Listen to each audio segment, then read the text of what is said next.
يا أيها الذين آمنوا إذا نودي للصلاة من يوم الجمعة فاسعوا إلى ذكر الله. الحمد لله نحمده ونستعينه ونستغفره ونؤمن به ونتوكل عليه ونعوذ بالله من شرور أنفسنا ومن سيئات أعمالنا من يهده الله فلا مضل له ومن يضلله فلا هادي له ونشهد أن لا إله إلا الله وحده لا شريك له ونشهد أن سيدنا محمدا عبده ورسوله أرسله بالهدى ودين الحق ليظهره على الدين كله وكفى بالله شهيدا فصلى الله عليه وسلم تسليما كثيرا كثيرا أما بعد فأعوذ بالله من الشيطان الرجيم بسم الله الرحمن الرحيم ألم يجدك يتيما فآوى ووجدك ضالا فهدى ووجدك عائلا فأغنى. محترم بزرگوں، دوستوں، عزیزوں اور بھائیوں، آپ کو یاد ہوگا کہ ہم نے سیرت النبی کا مطالعہ شروع کیا تھا. نبی اکرم صلی اللہ علیہ وسلم کی حیات طیبہ کے پہلے 40 سال، جن کا خلاصہ سورۃ الضحیٰ کی ان 3 آیات میں جو میں نے دوبارہ آج تلاوت کی ہیں آپ کے سامنے بیان کیا گیا ہے. یہاں سے ہم نے گفتگو کا آغاز کیا تھا. میں سے پہلی آیت کا مطالعہ ہم نے مکمل کیا تھا. اس ریفرنس سے دیکھا تھا کہ یتیم ہونے کے باوجود اللہ تعالیٰ نے نبی اکرم صلی اللہ علیہ وسلم کو کیسے کیسے پروٹیکٹ کیا، اور پہلے خاندان بنو ہاشم کی پروٹیکشن، اور جب بنو ہاشم سے نکال دیے گئے تو پھر مطعم بن عدی سے آپ نے پروٹیکشن لی، اور اس کے بعد پھر مدینے والوں نے، اوس اور خزرج قبیلوں نے نبی اکرم صلی اللہ علیہ وسلم کو پناہ دی اور انہیں گویا متبنہ بنا لیا، ایڈاپٹ کر لیا. اس کے بعد ہم نے یہ دیکھا تھا کہ نبی اکرم صلی اللہ علیہ وسلم کی 25 سال کی عمر میں شادی ہوئی حضرت خدیجہ رضی اللہ تعالی عنہا سے. اور اس کے بعد جو تیسری آیت ہے اس کے بارے میں نے عرض کیا تھا کہ اس پر میں گفتگو آج سب سے پہلے کروں گا کہ وَوَجَدَكَ عَائِلًا فَأَغْنَى. اللہ تعالیٰ نے آپ کو تنگ دست پایا تو غنی کر دیا. ابو طالب کوئی کھاتا پیتا آدمی نہیں تھا، بااصول سردار تھا، اپنی بات کا پکا تھا، اور خاندان کے سربراہ کی جو ذمہ داریاں ہیں اس کو انہوں نے بجا طور پر نبھایا، اور آخری دم تک اپنے بچے کو، اپنے خاندان کے لڑکے کو، اپنے بھتیجے کو بے یار و مددگار نہیں چھوڑا، بلکہ قریش کو نہ کر دی کہ sorry I can't help you.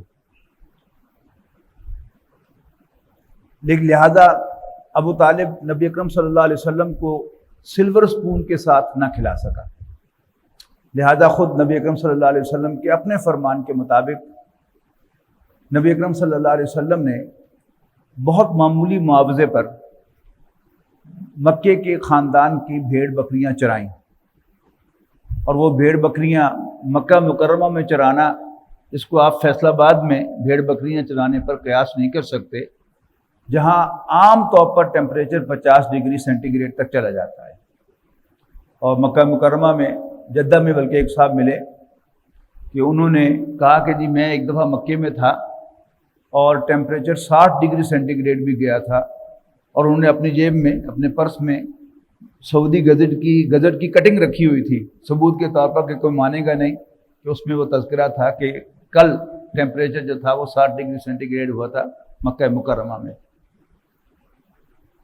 بہرحال وہاں آپ نے بھیڑ بکریاں چرائیں، اور اس کے بعد پھر جب آپ بڑے ہوئے تو آپ کے چچا نے آپ کو تجارت کے پیشے سے وابستہ کیا.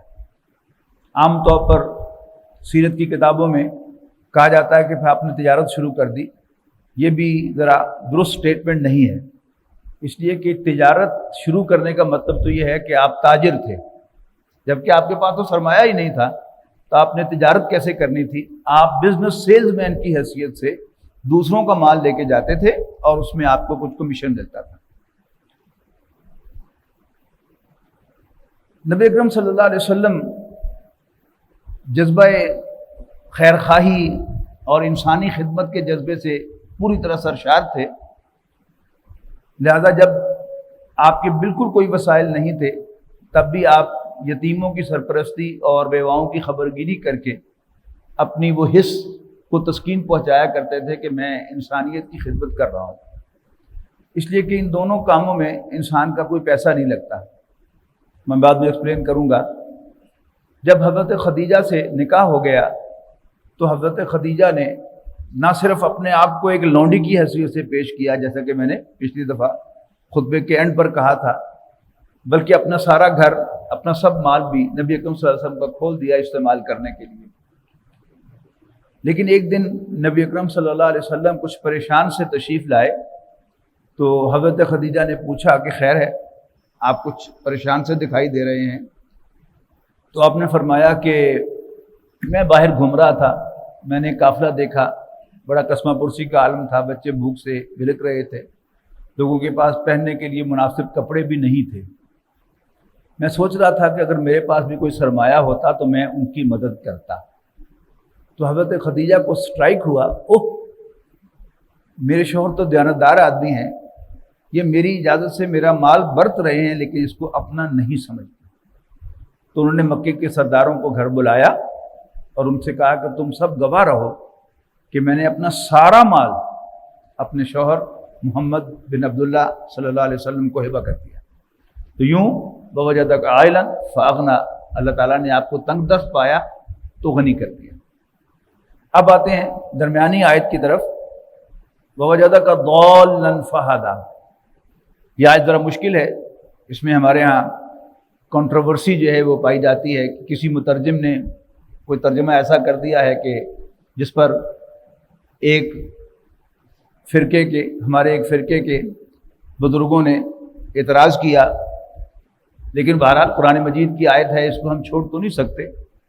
ووجدک ضالا فہدا، اللہ نے آپ کو ضال پایا تو غنی کر دیا۔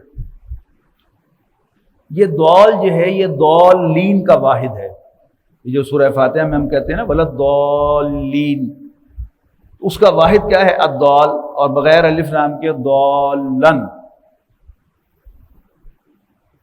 یہ ہوتا کیا ہے؟ یعنی ایک شخص یا کوئی شخص کسی ٹارگٹ تک پہنچنا چاہتا ہے، کسی منزل تک پہنچنا چاہتا ہے، لیکن اس کو راستہ نہیں مل رہا۔ مثال کے طور پر قرآن اکیڈمی کسی شخص نے آنا ہے پہلی مرتبہ، تو اس کے آسان نہیں ہے یہاں تک پہنچنا کہ وہ گوگل کھولے گا تو اس کو وہ کشمیر پل پہ پہنچائے گا، اور پھر وہاں سے جب وہ نکلے گا تو وہ امین ٹاؤن کی طرف چلا جائے گا، امین ٹاؤن سے پھر یو ٹرن لے گا تو پھر آرچک کی طرف آگے نکل جائے گا۔ تو جب تک وہ کبھی ادھر کبھی ادھر جاتا رہے گا تو اس پر ضال کا اطلاق ہوگا، اور جب اسے قرآن اکیڈمی کی صحیح ڈائریکشن معلوم ہو جائے گی تو اسے مہتدی کہیں گے، ہدایت پا لینے والا، راہ پا لینے والا۔ نبی اکرم صلی اللہ علیہ وسلم کا بڑے سے بڑا دشمن بھی نبی اکرم صلی اللہ علیہ وسلم پر یہ الزام نہیں لگا سکا کہ نبی اکرم صلی اللہ علیہ وسلم بھی معاذ اللہ کبھی گمراہ ہوئے تھے۔ آپ کا جو یعنی جوانی کا دور ہے، ٹین ایج میں ایک دو مرتبہ ایسا واقعہ ہوا کہ مکے کے کچھ نوجوان کسی میلے میں شرکت کرنے کے لیے یا کسی سیر سپاٹے پر نکلے، تو ظاہر ہے میلے ٹھولے میں کیا ہوتا ہے، وہاں بے حیائی اور عریانی کے ڈانس بھی ہو رہے ہوتے ہیں اور بھنگڑے بھی ڈالے جا رہے ہوتے ہیں۔ تو راستے میں انہوں نے کسی جگہ قیام کیا اور وہیں پر نبی اکرم صلی اللہ علیہ وسلم کو نیند آ گئی اور آپ وہاں سوئے رہ گئے، اور باقی جو مکے کے لڑکے تھے وہ اگلی منزل پر چلے گئے۔ تو نبی اکرم صلی اللہ علیہ وسلم اس پہلو سے بھی کبھی گمراہ نہیں ہوئے۔ اور دوسرا جو مذہبی اعتبار سے گمراہی ہوتی ہے وہ کیا ہے؟ وہ شرک ہے۔ آپ کا بڑے سے بڑا دشمن بھی نبی اکرم صلی اللہ علیہ وسلم پر یہ الزام نہیں لگا سکا کہ کبھی انہوں نے بھی تو کسی بت کو سجدہ کیا تھا۔ تو نبی اکرم صلی اللہ علیہ وسلم اول روز سے موحد بھی تھے، خوش اخلاق، دیانتدار وہ تو تھے ہی تھے جیسا کہ ہم جان چکے ہیں، لیکن آپ کے اندر کوئی ولگیرٹی کا بھی کسی جگہ ثبوت نہیں ملتا کہ یعنی جوانی کی ایک عمر ہے، اس میں یاروں دوستوں کے ساتھ جو ہے وہ انسان نکلتا ہے، تو وہاں بھی اللہ تعالیٰ نے آپ کو بچا کے رکھا ہے کہ آپ کسی بھی جگہ گمراہی میں ملوث نہیں ہوئے۔ تو پھر سوال یہ ہے کہ پھر یہاں جو دول کا ہے وہ کیا ہے؟ نبی اکرم صلی اللہ علیہ وسلم اخلاق کے اعتبار سے، کردار کے اعتبار سے اور ہدایت کے اعتبار سے، توحید پر کاربند ہونے کے اعتبار سے اول روز سے ہدایت پر تھے۔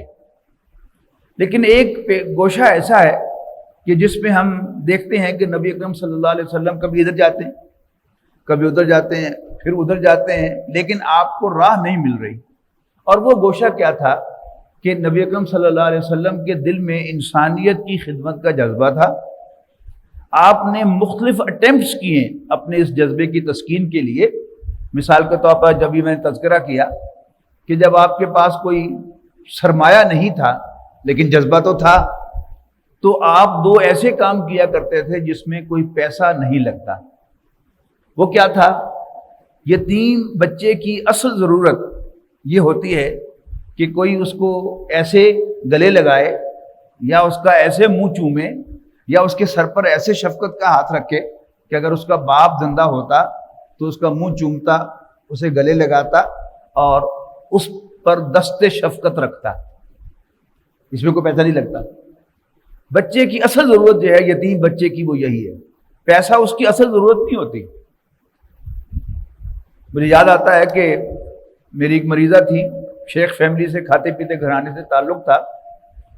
اب بال بچے دار سے اس کی بیٹی بھی جوان ہو گئی تھی، بلکہ وہ اپنا ٹریٹمنٹ کرانے کے لیے آئی تو مجھے اس نے کہا کہ جی وہ میری بیٹی کے لیے رشتہ آیا ہوا ہے، ڈاکٹر صاحب دعا کریں کہ اللہ تعالیٰ خیر کرے۔ میں نے کہا چاہیے اللہ تعالیٰ خیر کرے۔ تو مجھے وہ ہماری جو ڈینٹل چیئر ہوتی ہے اس پر بیٹھے ہوئے کہتے ہیں ڈاکٹر صاحب میں آپ کو وقتاً فوقتاً دکھاتے بھی رہتی ہوں، جو ٹریٹمنٹ آپ کہتے ہیں وہ کرتی بھی رہتی ہوں، لیکن میرے دانت خراب کیوں ہیں؟ تو ہمارا ایک کام ڈاکٹرز کا، ڈاکٹری کا ایک اصول ہے کہ ہم خاندانی ہسٹری لیتے ہیں، فیملی ہسٹری۔ تو میں نے اس سے پوچھا کہ آپ کے والدین کے دانت کیسے ہیں، یعنی ایزیومنگ کہ اگر وہ 40 سال کی ہے تو اس کے والدین زندہ ہی ہوں گے انشاءاللہ۔ تو آپ حیران ہوں گے کہ 40 سال کی خاتون اس زارو قطار ہونے لگی کہ میں نے تو اپنے ماں باپ کو دیکھا ہی نہیں، مجھے یاد ہی نہیں ہے، بہت میں چھوٹی تھی کہ جب میرے والدین فوت ہو گئے تھے، مجھے یاد ہی نہیں ہے۔ تو مجھے پشیمانی بھی ہوئی کہ میں نے اس بیچاری سے یہ سوال کیا کیوں، لیکن اس سے یہ نقطہ مجھے سمجھ میں آ گیا کہ یتیم بچے کی اصل ضرورت پیسہ نہیں ہے، خوراک نہیں ہے، وہ شفقت۔ یہ جو یتیم خانے ہیں، ادارے بنے ہوئے ہیں، پرائیویٹ بھی ہیں، سرکاری بھی ہیں، وہاں اگر آپ جائیں گے تو آپ دیکھیں گے کہ انہیں عام مڈل کلاس کا گھرانہ ہے، اس سے بہتر کھانے پینے کو ملتا ہے، ان کو اچھی فیسلٹیز وہاں پر جو ہے وہ مہیا کی جاتی ہیں، لیکن آپ ان کے چہروں پر دیکھیں گے تو ان کے چہروں پر ایک اداسی ہوتی ہے۔ وہ اداسی کس بات کی ہے کہ ان کے وارڈن، ان کے انسٹرکٹر، وہ انہیں سب کچھ پرووائڈ کر رہے ہیں سوائے باپ کی شفقت کے۔ تو نبی اکرم صلی اللہ علیہ وسلم مکے کے یتیم بچوں کو ان کے سر پہ ہاتھ رکھا کرتے تھے، ان کو شفقت عطا فرمایا کرتے تھے، جو اگر ان کا باپ زندہ ہوتا تو انہیں اس طرح ٹریٹ کرتا۔ دوسری چیز جو نبی اکرم صلی اللہ علیہ وسلم کی طرف منسوب ہے وہ ہے بیواؤں کی خبر گیری۔ یہاں بھی یہ بات ذہن میں رکھیے گا کہ آج کی بیوہ پر قیاس نہ کیجیے، جس کی 2 گاڑیاں ہیں اور اس کے پاس 2 موبائل فون ہیں، لینڈ لائن فون بھی ہے، اسے ڈرائیونگ بھی آتی ہے اور اس کے پاس کریڈٹ کارڈ بھی ہیں، ڈیبٹ کارڈ بھی ہیں، بینک اکاؤنٹس بھی ہیں۔ اس بیوہ پر قیاس نہ کیجیے، آج سے 1500 سال پہلے کی بیوہ پر قیاس کیجیے۔ اور اگر اس بیوہ کو کمیونٹی کا کوئی نوجوان ہر دوسرے چوتھے روز جا کے پوچھتا رہے اماں جی کوئی کم ہوئے تو دسو، ہے نا خدمت، اس میں بھی پیسہ نہیں لگتا۔ لیکن نبی اکرم صلی اللہ علیہ وسلم کا جو جذبہ تھا کہ آپ کے پاس پیسے تو نہیں ہیں، لیکن وہ جذبہ جو تھا آپ کو آمادہ کرتا تھا کہ آپ بیواؤں کی خیر خیریت جا کے پوچھیں، انہیں اپنی کوئی خدمات پیش کریں اور یتیموں کی سرپرستی کریں۔ اس کے بعد جب حضرت خدیجہ سے شادی ہو گئی اور انہوں نے اپنا سب کچھ کھول دیا، جس کا میں نے ابھی ذکر کیا، تو اب نبی اکرم صلی اللہ علیہ وسلم کے دل میں وہ اس قافلے کو دیکھ کر جس کا میں نے ذکر کیا ہے، یہ بات آئی دل میں کہ اگر میرے پاس کوئی سرمایہ ہوتا تو میں ان کی خدمت کرتا، ان کی مدد کرتا۔ تو حضرت خدیجہ نے اپنا سب کچھ آپ کو ہبہ کر دیا، مالک بنا دیا اس کو۔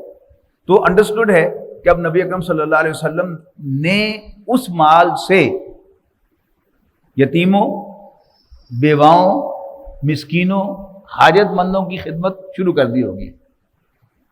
لیکن ایسا معلوم ہوتا ہے سیرت النبی کا مطالعہ کر کے کہ بہت جلد نبی اکرم صلی اللہ علیہ وسلم کو محسوس ہوا کہ یہ تنہا کرنے کا کام نہیں ہے، اس کے لیے ایک ٹیم ورک چاہیے۔ تو مکہ مکرمہ میں آلریڈی ایک تنظیم موجود تھی، ایک آرگنائزیشن موجود تھی حلف الفضول کے نام سے۔ حلف کہتے ہیں اوتھ کو۔ کوئی بھی آرگنائزیشن میں شامل ہوتا ہے تو یا وہ دستخط کرتا ہے ان کے فارم پر کہ میں اس کے مقاصد سے اتفاق کرتا ہوں، اور یا وہ حلف اٹھاتا ہے کہ میں اس کے ساتھ سنسیئر رہوں گا اس کے مقاصد سے اتفاق کرتے ہوئے۔ تو نبی اکرم صلی اللہ علیہ وسلم نے اس آرگنائزیشن کو جوائن کیا۔ فضل کہتے ہیں فاضل کو، ایڈیشنل، یعنی انگریزی میں اس کا ترجمہ گریس ہے، لیکن یہ گریس جو ہے یہ عزت کے معنوں میں نہیں ہے، گریس مارکس کے معنوں میں۔ آپ نے امتحان میں 100 میں سے 45 نمبر لے لیے، پاس ہونے کے لیے 50 چاہیے تھے، تو بورڈ یا یونیورسٹی آپ کو 5 گریس مارکس دیتا ہے جو آپ کا حق نہیں ہوتا، ایڈیشنل، انہیں گریس مارکس کہتے ہیں۔ تو فضل اصل میں گریس ہے، یہ اس کا اگر میں ترجمہ کروں کہ یہ والنٹیئر آرگنائزیشن تھی، یعنی اس کے جو بھی ممبران تھے ان کا اصل معاش کا کوئی اور کام تھا، اکثر ان میں سے کاروباری لوگ تھے یا کوئی محنت کش تھا، جیسے دوسروں کا مال لے کے جانا اور اس میں سے کمیشن لینا،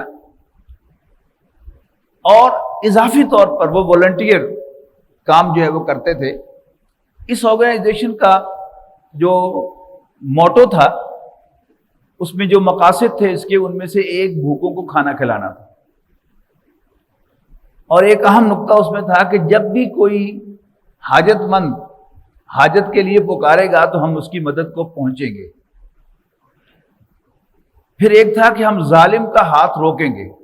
یہ اس کے 3 امپورٹنٹ میں نے آپ کو پوائنٹ بتائے ہیں۔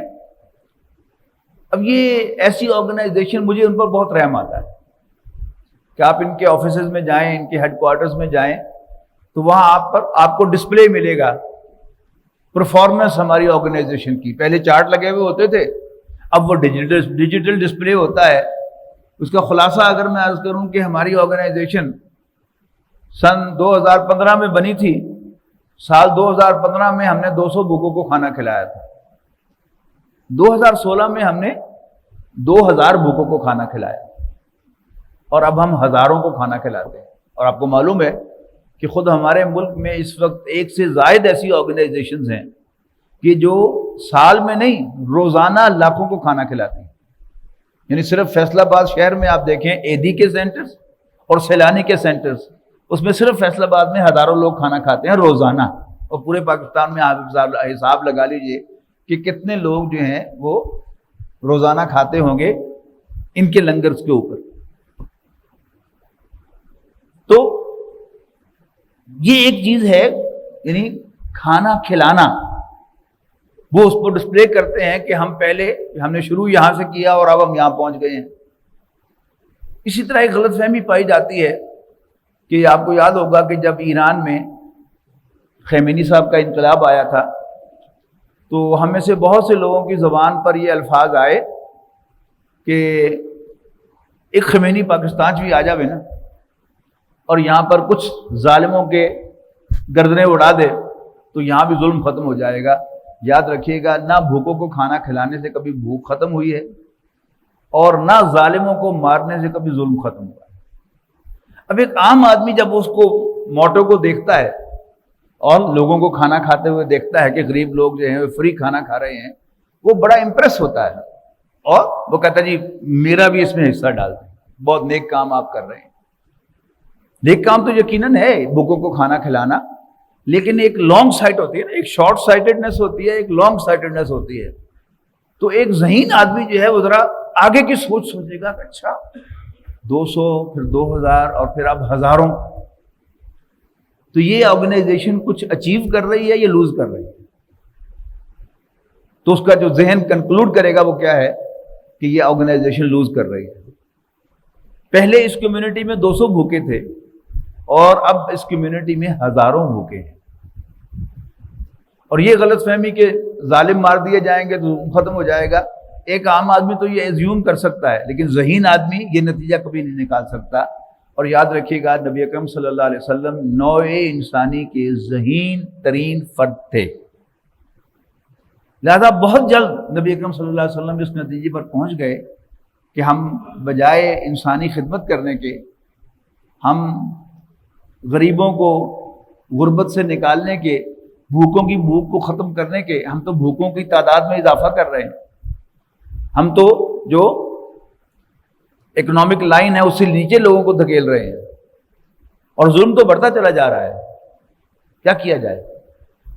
اب جب بھی کوئی ذہین آدمی اس طرح کی بات کرتا ہے تو جو باطل نظام ہوتا ہے اس کو خرید لیتا ہے.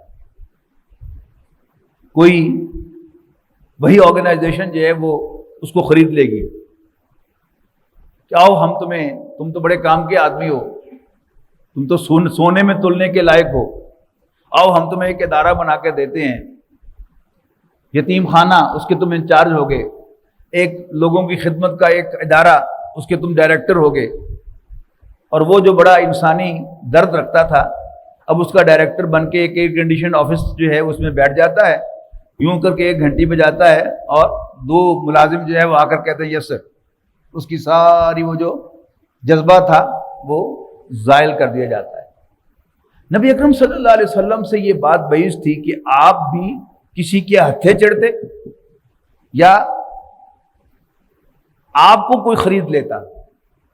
لہذا نبی اکرم صلی اللہ علیہ وسلم پیچ و تاب کھاتے ہوئے کہ میں نے ایسے بھی کیا مزہ نہیں آیا، میں نے یوں بھی کیا تسلی نہیں ہوئی، میں نے بغیر سرمایہ کی خدمت کی بڑا احساس ہوا کہ کچھ کر نہیں پا رہا، پھر میں نے خدیجہ کے فرمائے سے خدمت کی تو محسوس ہوا کہ اکیلا نہیں کر سکتا، پھر میں نے حلف الفضول جائل کی، لیکن وہاں بھی محسوس ہوا کہ انسانی خدمت نہیں ہے، ایک موومنٹ ہے، حرکت ہے، بھوکوں کو کھانا کھلایا جا رہا ہے، حاجت مندوں کی حاجات پوری کی جا رہی ہیں، لیکن ظلم وہیں کا وہیں ہے اور غربت بڑھتی چلی جا رہی ہے.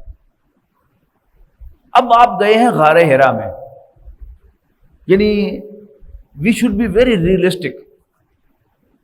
سیرت النبی جو ہے یہ ایک زندہ حقیقت ہے، یاد رکھیے گا کہ جب بھی کوئی شخص گھر بار چھوڑ کر کسی جگہ تنہائی اختیار کرتا ہے، سیکلیون اختیار کرتا ہے تو بغیر وجہ کے نہیں کرتا. یعنی ایسا ہو سکتا ہے دنیا میں کہ کوئی شخص اپنے گھر والوں سے تنگ ہو،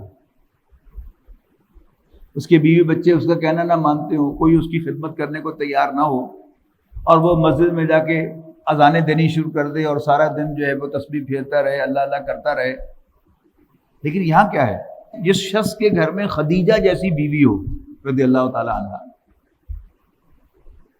میں بڑے شعور کے ساتھ یہ بات کر رہا ہوں کہ مجھے ایسا محسوس ہوتا ہے کہ اللہ تعالیٰ نے خدیجہ جیسی خاتون اور کوئی نہیں بنائی، کمال کی خاتون. تو جس گھر میں خدیجہ جیسی بیوی ہو رضی اللہ تعالی عنہ اور وہ مکے کی امیر ترین خاتون تھی تو وہ ایک لیوش گھر ہوگا اس وقت کے اسٹینڈرڈ کے اعتبار سے. اس کو اگر کوئی چھوڑ کے جاتا ہے تو it must be very serious, اور وہ سیریسنس آپ کی وہ جو 40 سالہ زندگی ہے وہ بتا رہی ہے کہ آپ کو جو اصل ایشو تھا وہ کیا تھا کہ میں انسان کی خدمت کرنا چاہتا ہوں لیکن کر نہیں پا رہا. اب وہ غور و فکر کرنے کے لیے وہاں غار حرا میں آپ نے جانا شروع کر دیا. حدیث کے الفاظ ہیں بخاری شریف کے کہ فلما بلغ 40 سنۃ، جب نبی اکرم صلی اللہ علیہ وسلم کی عمر مبارک 40 سال کے قریب ہوئی، کان حبب الیہ الخلاء، تو آپ کو تخلیہ بہت پسند آنے لگا. وَكَانَ يَخْلُو إِلَىٰ غَارِ الْحِرَاءِ، اور آپ غار حرا میں جا کر تخلیہ اختیار فرماتے، وَيَتَحَنَّسُ فِيهِ، اور آپ اس میں تحنس فرماتے۔ تحنس کہتے ہیں عبادت کو۔ اب حدیث کی شرح لکھنے والے، ان کے سامنے ایک کویسچن مارک آ گیا کہ ابھی قرآن مجید نازل نہیں ہوا تھا، نماز فرض نہیں ہوئی تھی، آپ 7 ہفتے وہاں جا کر کیا کرتے رہتے تھے، کون سی عبادت کرتے رہتے تھے؟ تو پھر انہوں نے اس کا جو تشریح لکھی اس حدیث کی کہ کانا صفت تعبدہ فی غار الحرا التفکر والاعتبار، کہ غار حرا میں نبی اکرم صلی اللہ علیہ وسلم کی عبادت کی نوعیت غور و فکر تھا۔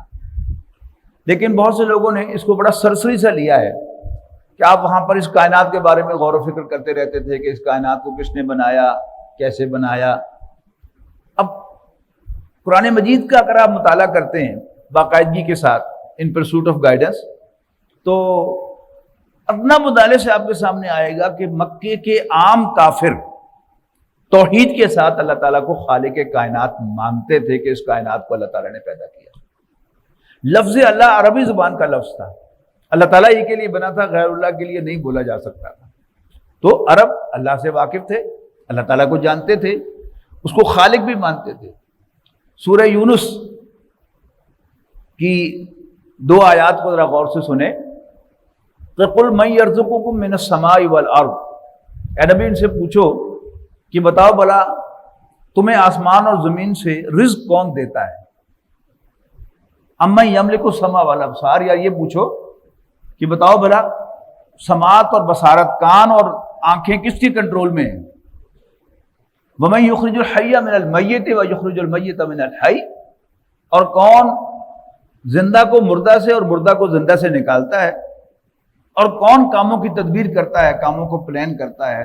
سَيَقُولُونَ اللَّهُ، تو یہ کہیں گے اللہ، باقی رہ کے گیا۔ سورہ عنکبوت میں اور فرمایا گیا کہ اگر ان سے پوچھو کہ بتاؤ بھلا آسمان اور زمین کو کس نے پیدا کیا، تو کہیں گے اللہ ہی نے پیدا کیا۔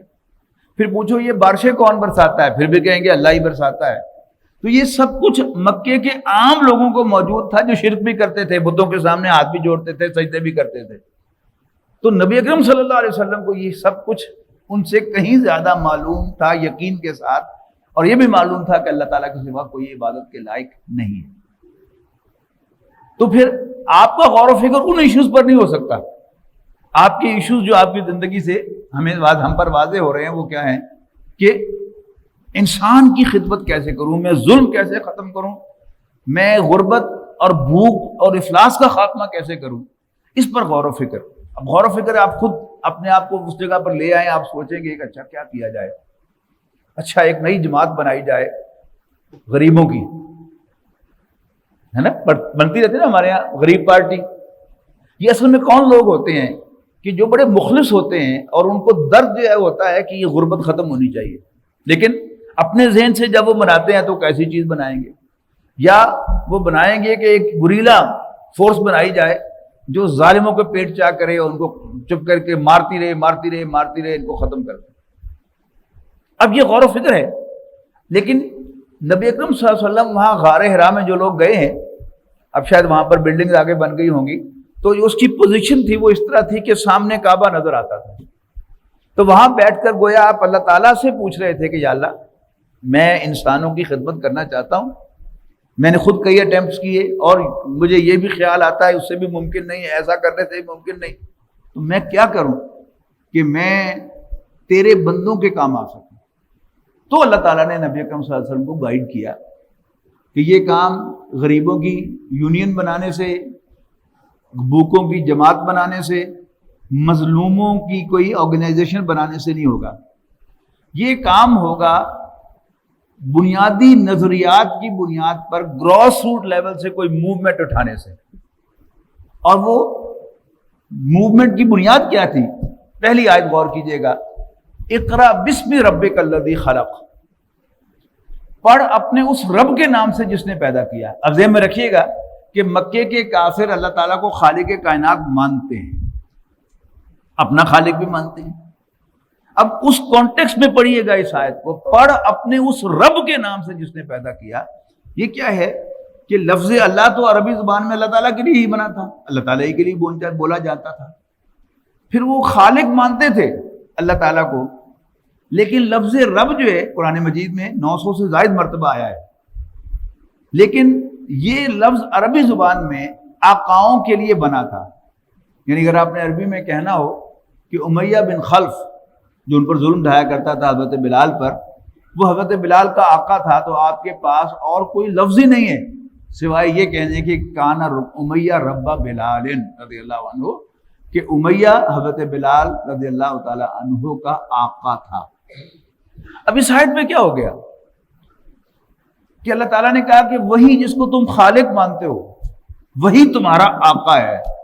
تو یہاں پہلی ہی آیت میں قرآن مجید نے وہ جو لارڈز تھے، غلاموں کے مالک تھے، اپنے آپ کو رب کہلانے والے، اللہ تعالیٰ نے ان کے نیچے سے جو رب کی کرسی تھی وہ کھینچ لی کہ یہ میری کرسی ہے، رب میں ہوں، تم رب نہیں ہو. اور عوام الناس سے کہا کہ تمہارے رب یہ نہیں ہے، مخدوم ہیں، ان کی خدمت کرو، لیکن تمہارا رب جو ہے وہ ایک اللہ تعالیٰ ہے. یہ بڑا انقلابی جملہ تھا. اب آپ کو سمجھ میں آئے گا کہ نبی اکرم صلی اللہ علیہ وسلم نے 40 برس تک کبھی کسی بت کو سجدہ نہیں کیا. آپ لا الہ الا اللہ پر عمل پیرا تھے، اور مکہ ایک چھوٹی سی بستی ہے.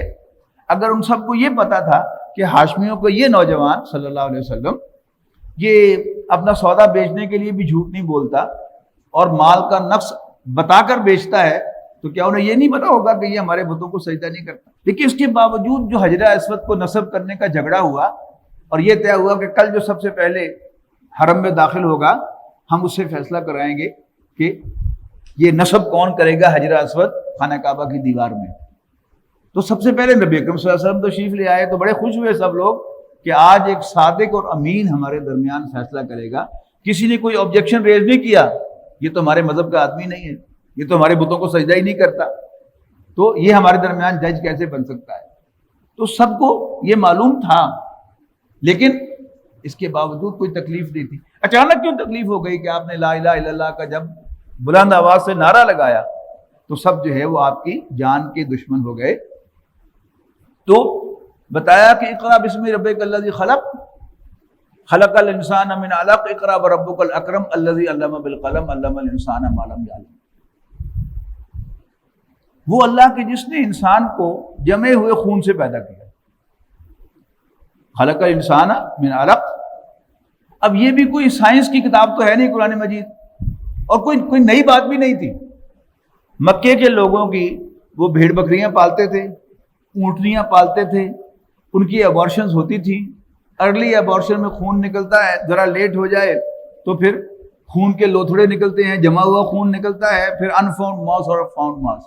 خود ان کی عورتیں جو تھیں وہ مس کیریج کرتی تھی، ان کے مس کیریج ہوتے تھے، اور یہ سب ان کو معلوم تھا، یہ کوئی نئی بات نہیں تھی.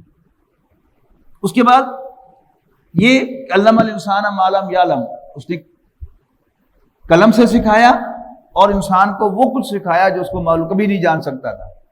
اس کے بعد دوسرا نقطہ آیا، یعنی سورہ علق کی آیت نمبر 6، 7 اور 8. اس میں ایک اور نظریہ تھا. وہ نظریہ کیا تھا کہ یہ زندگی کل زندگی نہیں ہے. کلا ان الانسان لیطغی، نہیں، انسان سرکش ہو ہی جاتا ہے. اللہ تعالیٰ ریکگنائز کر رہا ہے کہ انسان کی سرشت میں سرکشی ہے. کیوں سرکشی ہے؟ الرآہ استغنی، کہ یہ اپنے آپ کو بے پرواہ دیکھتا ہے.